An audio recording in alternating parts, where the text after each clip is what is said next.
Bom dia, amigos, bom dia, alunos. Então, um vídeo aqui com algumas críticas ao professor José Chazin. É interessante fazer essa crítica, porque parece que existe, podemos dizer que existe uma analítica mineira. No futuro, quem sabe, eu, Laura Sabino, o professor Gustavo Machado e outros, né, como Glauber Ataíde, podemos ser conhecidos como analítica mineira, igual Chazin colocou Gianotti, Fernando Henrique e outros como analítica paulista.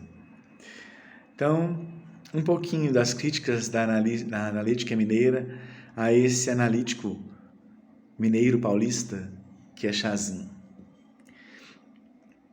Então, Chazin tem um texto que chama um prefácio a uma análise do Capital, que ele contraria o próprio livro, que é a crítica das três fontes constitutivas do marxismo. O Francisco Teixeira vai analisar o Capital, ele fala que existem três fontes constitutivas, que é o socialismo francês, a filosofia alemã e a economia política inglesa. Aí o Chazin, no pós-fácil, na verdade, contesta o autor. Então depois foi lançado separado. Realmente, não dá muito uma liga, não. Então tem isso, né? Tem essa tergiversação fica tergiversando e adstringindo, avacalhando o marxismo. Na verdade, a ideia, o que fica mesmo na prática das teorias do PT, do trotskismo em geral, PSTU, PCO, que usa-se a linguagem do marxismo para criticar o que Lenin e Stalin construíram, tanto em termos de prática quanto teoria. Então, é a linguagem do marxismo usada para destruir o marxismo, contra o próprio marxismo. Então, por exemplo, alguns exemplos aqui, algumas pontuações das coisas que Chazin faz e que não são contestadas, né? Os livros não estão mais sendo relançados, mas eu vejo a Esther, que foi minha professora, Esther Weissman, que é a viúva dele, e os chazinianos aí, reproduzindo alguns desses conteúdos. Parece-me que Gustavo também Machado, que é o youtuber de marxismo e de orientação marxista, também é chaziniano em algum grau. Então, o que o Chazin faz na prática? Ele tinha uma participação política que no final da vida, acho que desde os anos 80 aí, ou antes, já teve uma relação, entrou no PCB e rompeu, tinha as ideias próprias e tal, mas aí não se ligou a nenhuma outra agremiação. O que ele mesmo tem, e os seguidores como Regis Mahar, Eric Hagensen, também vou criticar Eric Hagensen aqui, a tese de Hagensen. E também foi meu colega no FMG, outro analítico mineiro, Eric Hagensen, filho, parece. Fez uma tese sobre a natureza e cultura em Marx. Vou ler minha crítica aqui. Então, Chazin, ele, ao que tudo indica, desiludido com a política, sem conseguir entender bem que o projeto de Marx é um projeto revolucionário, e aí parece-me que ele adere ao revisionismo. Ele entende que para estar na universidade tem que ser revisionista, quer dizer, tem que introduzir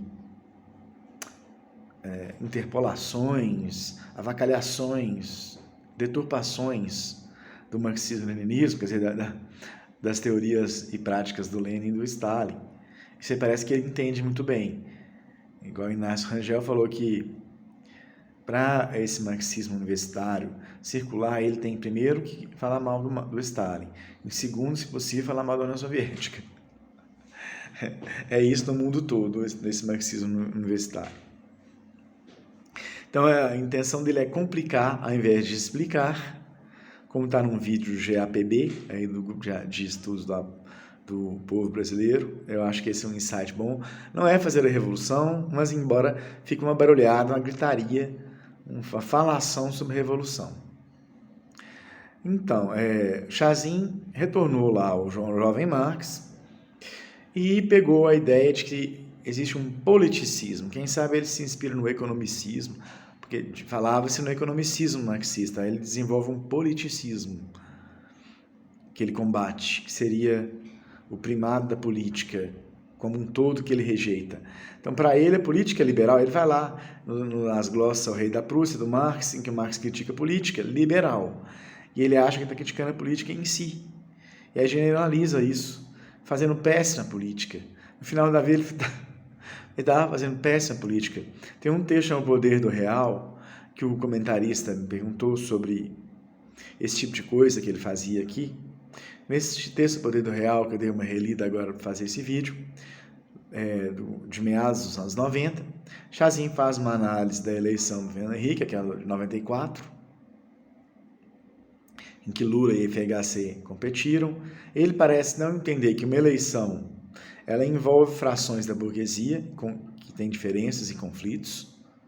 Então, no Brasil em geral, é uma burguesia compradora que tem interesse na inflação, está muito bem representada agora por Paulo Guedes e Bolsonaro, e tem a burguesia burocrática, que historicamente está bem representada com Lula e Getúlio Vargas, essa vertente varguista do JK, que ela precisa do Estado para poder lucrar, então ela precisa estruturar um projeto estatal minimamente, nacional minimamente. Então, são essas duas frações.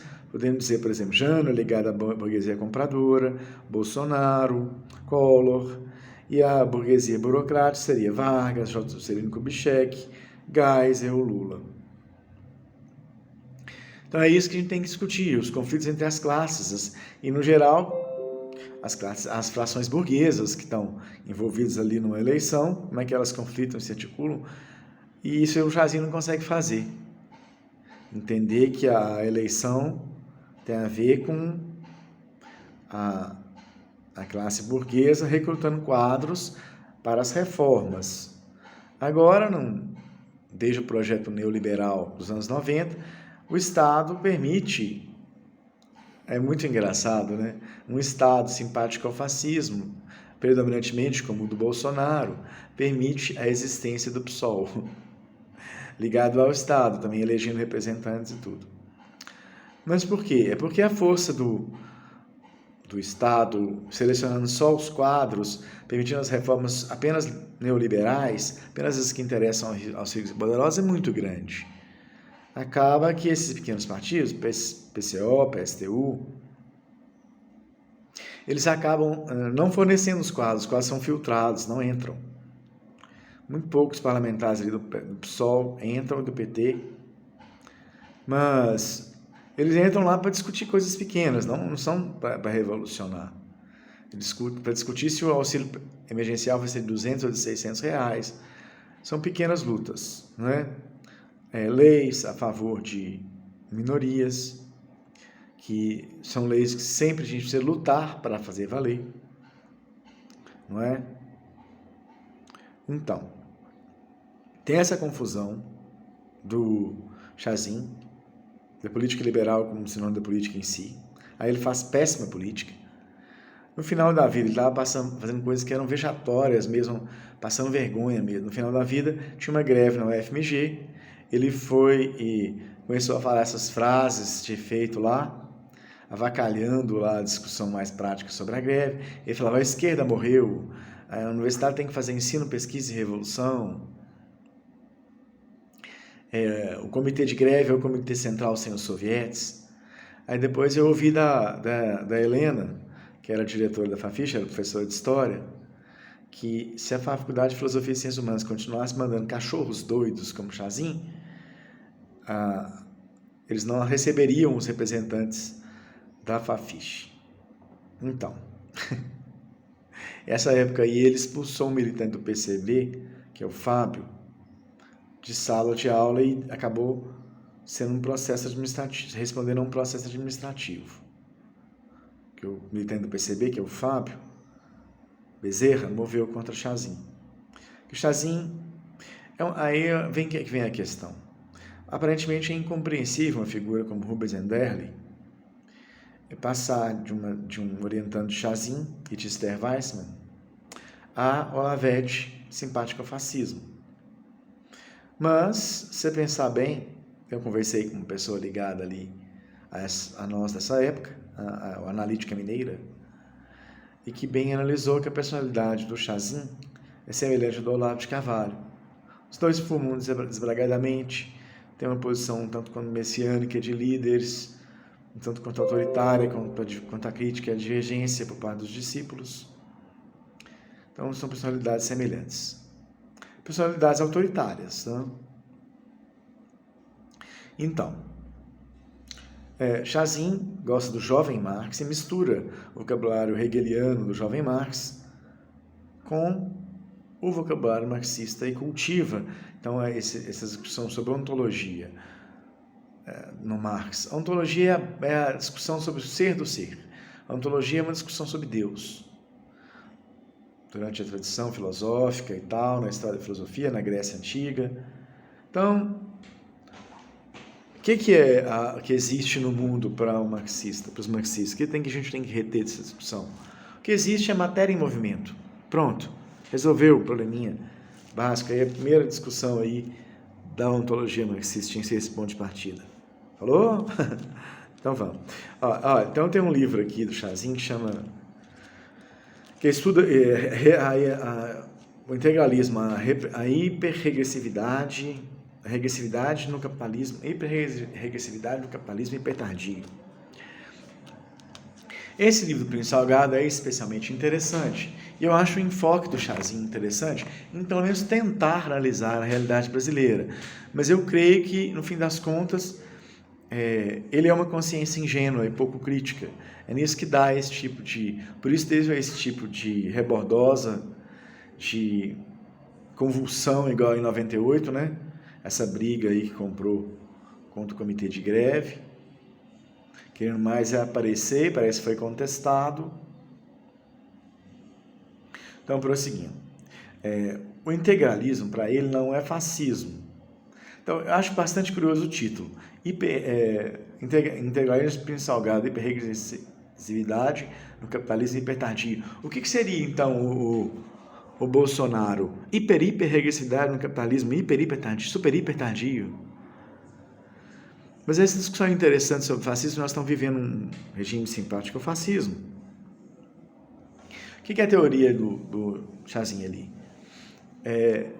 Que não há um mimetismo do nazifascismo por parte do integralismo, seria uma contribuição original, que tem que ser analisada em sua especificidade, tem um pensamento conservador tradicional brasileiro, vem lá Jackson de Figueiredo, pensamento católico, ali do Centro Não Vital, que influenciou, né? Tem um pensamento católico conservador, que influenciou o Plínio Salgado. Então, ele teria elementos singulares, específicos, que a gente tem que analisar. Agora, a minha crítica a isso. O integralismo ele não é em nada incompatível com a nova ordem que o nazismo queria criar. Então, se o país for um país exportador de produtos agropecuários, se for um país rural e não industrial, ele pode estar como colônia da Alemanha fascista tranquilamente, ou como semicolônia. O Plínio Salgado poderia mandar aqui no Brasil, em associação com a Alemanha, se no país não tivesse indústrias. Estaria na posição de uma semicolônia. Não é? Então, nada é incompatível com a nova ordem que seria criada pelo nazifascismo. E essa discussão, ele parece que não consegue entender a questão nacional, que é um país, o Brasil é um país colonizado, então a primeira vez ele foi colonizado por Portugal, posteriormente por Inglaterra e agora Estados Unidos. Então é um país que vive uma situação semicolonial, a independência política, a dependência econômica. Isso aí não é de menos e menor importância. Chazin parece não compreender isso. Aí no Poder do Real, ele não entende que esse plano econômico para acabar com a inflação e a tal mundialização dos mercados não é algo que vai trazer o desenvolvimento. É algo que vai reforçar o subdesenvolvimento e, no máximo, trazer um crescimento econômico, mas sempre compatibiliza o Brasil com suas estruturas, com o latifúndio, com o entreguismo para estrangeiros de riquezas nacionais, Nada disso ele está preocupado, então ele não consegue abordar. E ele acha ingenuamente, com uma consciência ingênua, aliás, e o pior, ele vai atrás da burguesia paulista que quer se associar ao imperialismo.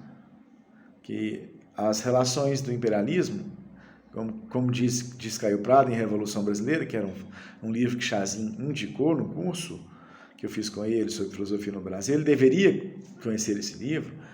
É bastante evidente que São Paulo, a partir da leitura desse livro, reproduz a relação dos países pobres com os países ricos dentro do próprio país. São Paulo, então, desenvolve-se uma associação com o imperialismo, Rio em menor grau, e passa a ver como benéfica a associação, essa situação colonial, semi-feudal, em que o país está submetido. Passa a ser o Estado, em grande parte, as estruturas que existem ali, ideológicas e econômicas, passam a funcionar pela reprodução, pelo reforço da situação semicolonial, semifeudal. E Chazin foi atrás desse empresariado paulista. Quer dizer, repete algo que existe de pior no país, que é as ideias e práticas da burguesia compradora, muito associada ao imperialismo. E isso um cara que se diz marxista, né? Olha então que aberração. Está defendendo os interesses da burguesia compradora, que é tipo Bolsonaro e Guedes, tipo Jânio Quadros, com a linguagem marxista. É esquizofrenia praticamente isso. Não pode dar nada bom, né? Então, O Poder do Real, esse livro do Chazin, mostra um deslumbramento idiota com a globalização e com o Fernando Henrique Cardoso. Esse é o termo mesmo. Ele, na verdade, segue a reboque do empresariado paulista, mesmo se dizendo marxista. É ridículo. Então, assim, tem em comum com o PT que ele usa a linguagem do marxismo contra o marxismo. É o que, a partir de Khrushchev, chamou-se de revisionismo, mas já existia ali na Segunda Internacional. Então, em termos de análise do socialismo, Chazin impugna a transição para esperar o socialismo, prontinho, brotar da própria cachola. Ele não acredita em socialismo real, mas ele acha que vai brotar do nada, da sua própria cabeça, da sua própria cachola, um socialismo prontinho e perfeito. Então, eu gosto muito do canal Filosofia Vermelha do professor Glauber Ataíde. Eu tentei puxar um debate sobre Lukács, que é um filósofo no qual Chazin se inspira, mas também não concorda totalmente, para dizer que assim, tem alguns termos que a gente tem que combater no Lukács, tem que entender qual é a trajetória do Lukács. Eu vou começar, por exemplo, com o hiperracionalismo. Como você destruiria a razão sendo excessivamente racional? O tanto que tiver de razão e de ciência que a gente tiver é pouco, não é? Então, chamar Stalin de hiperracionalista, você está sendo hiperracional, racional demais e destruindo a razão? Essa classificação foi estúpida, foi uma besteira. Se estiver sendo racional demais, você vai estar explicando razoavelmente bem alguma coisa. Então, esse esquema é bem artificial. Temos que refutar isso, essa terminologia para chamar o Stalin. Viu, professor Glauber? Olha, eu tenho visto muitas abordagens do Zé Paulo Neto sobre Lukács, chega mais próxima do que eu acho que ele é. Mas o Zé Paulo Neto recua. E a do Glauber é interessante também, que ele preserva algumas intuições do Lukács. Por exemplo, Lukács é um homem de partido, está num partido comunista. Ele sabe que para ter uma respeitabilidade, um marxista sempre vai estar dentro de fileiras, dentro de uma organização, dentro de um partido revolucionário.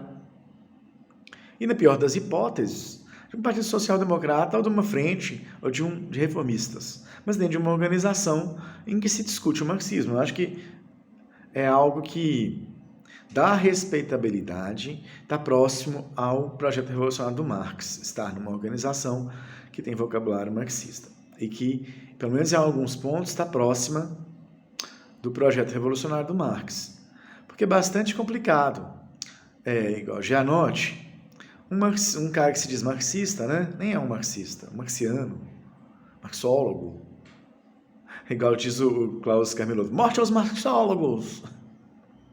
É porque o marxólogo, como Raymond Aron, como Paulo Francis, como Zé Guilherme Melchior, ele é o cara que detesta o marxismo, mas usa a linguagem do marxismo contra o próprio marxismo.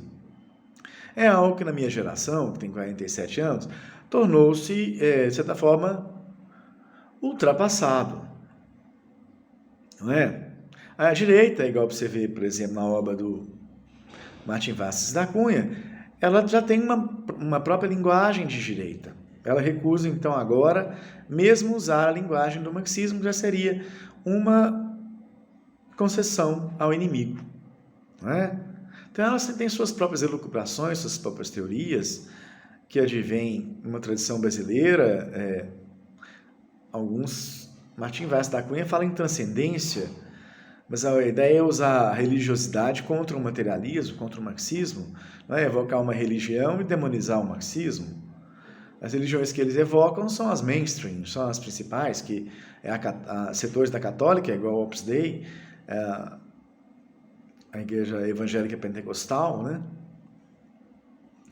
Então eles usam essas religiões como forma de combate. Em última análise, estão associando essas religiões a um projeto que, no fim das contas, é contra até o projeto civilizacional brasileiro. Que o Brasil, ele se civiliza, ele avança, ele se torna nação, deixando de ser empresa para os outros e vira nação para si mesma. Isso também é algo que o César Benjamin fala em artigos, César Benjamin, professor, editor da Contraponto e foi militante do PSOL há um tempo. Ele fala em artigos, eu acho que sintetiza muito bem, porque César Benjamin foi do MR8 e filia-se a essa tradição de Celso Furtado, edita Celso Furtado, entende que o nosso processo civilizatório é sair de empresa para si e tornar-se nação para os outros. É um fio condutor, uma linha leitmotiv, uma linha condutora, que esse pessoal todo, o Chazin não entende. Os marxistas brasileiros não entendem, então tem muitos que não entendem, os marxianos. Meu Deus! Eu creio que a influência do Trotsky, que ele gosta de falar muito do internacionalismo e passar por cima da questão nacional, ajuda a obscurecer isso. Então tá. Voltando ao Lukács. Lukács entra, então, depois de uma carreira já como neocantiano, que ele tinha uma obra como, por exemplo, Teoria do Romance, A Alma e as Formas, ele tem pelo menos a primeira fase neocantiana. Então existem dois Lukács. O neocantiano, ligado ainda à família burguesa, do pai banqueiro, e esse comunista que rompe com a família, participa da Revolução Húngara de 1918 e entra no partido. Mas ele entra no partido, aí o José Paulo Neto muito bem observa, que ele já entra detonando ali, com um texto chamado Bolchevismo como problema moral.